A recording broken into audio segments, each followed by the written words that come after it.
Hi, my name is Caitlin DePlanis. For my questions, I'll be answering them through here. How does research on life condition that accelerates telomere shortening illustrate the joint influence of hereditary and environment on biological aging? Things like unhealthy eating habits, not exercising, or being in hazardous environments encourage the acceleration of the telomere shortening to progress. The more that this happens, the less likely it is to regenerate in the future. In developmental through the lifespan, it states powerful biological evidence that certain life circumstances compromise the longevity. This is testament that living a healthier, more active life will assist in the longevity rather than hinder it. It is inevitable that we all age. It is just all that at which rate we do can vary on the circumstances. There is a direct correlation of biological aging in the environment. Chemicals that we eat, breathe, play a role in our health. We are starting to see more people with cancer and health concerns, which is directly linked to the environment. So the process with all these different things that we have that are preventing the development of this is actually accelerating it to happen even more frequently. Question 2, why are people in committed relationships likely to be more sexually active and satisfied than those who are dating several partners? My opinion is people in committed relationships are more likely to be more sexually active due to their love for one another. This aspect of the relationship brings the individuals together. It secures them with their emotions, fidelity, overall commitment. I believe the reason they are more satisfied than people that are dating around is because the link of security. When someone is dating around and sleeping with multiple people, they tend to have drama, they're disconnected, it's always on to the next person. So it limits the attention that they get from just one person rather than having it from like all these other people. Even though relationships are a lot of work, there are times couples might have to be like more communication. They may not have as much activity when they go through these different stages of a relationship. So it just takes work on both sides to be able to bring each other together, but ultimately it makes the relationship stronger. So the third question is, how does the expertise affect information progress? Why is expertise necessary for, but at the same time, creativity? Expertise affects information processes by them being very thorough. There's typically a larger difference between someone giving you information on a subject and someone giving you their actual expert opinion on something. Anyone can research a topic, and the information that is widely put out there. So experts are the ones that can give you information from not only knowing the information, but they also have a firsthand account and experience this.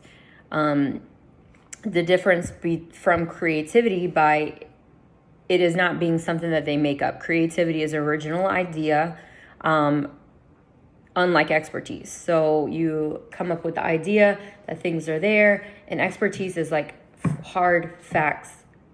The imagination can be used to get more information on these facts.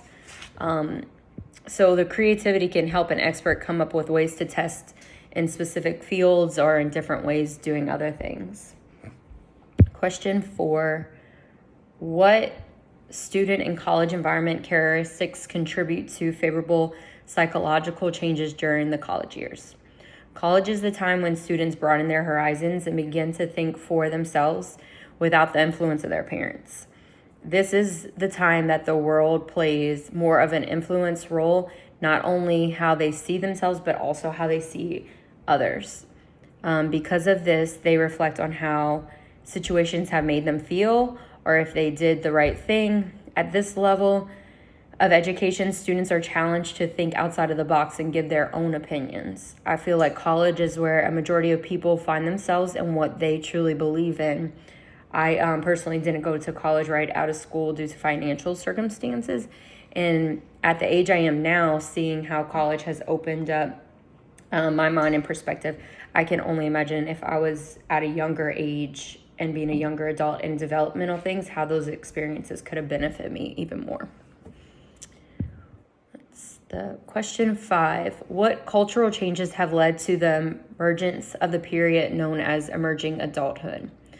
I believe cultural changes like expectations to go to college right away after high school and families being open to gap years have played a part in emerging adulthood. Now, later than ever, people are starting to go to college, start families. They weren't this way in the past. My parents instilled for me a sense of independence that I needed to believe in myself rather than have somebody else give me that support or support me through my life. And I think that is what created my emergence as an adult.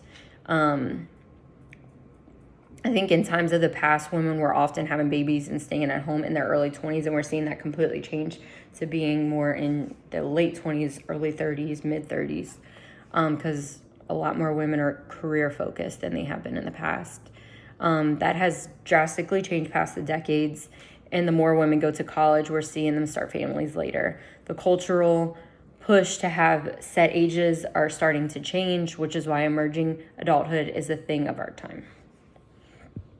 And the last question is, according to Levinson, how do the life structures of men and women differ? Life structures for men and women differ according to Levinson by each sex having a differing opinion on how they see their benchmark age goals look like. Men typically are goal-driven in their careers, while women want families.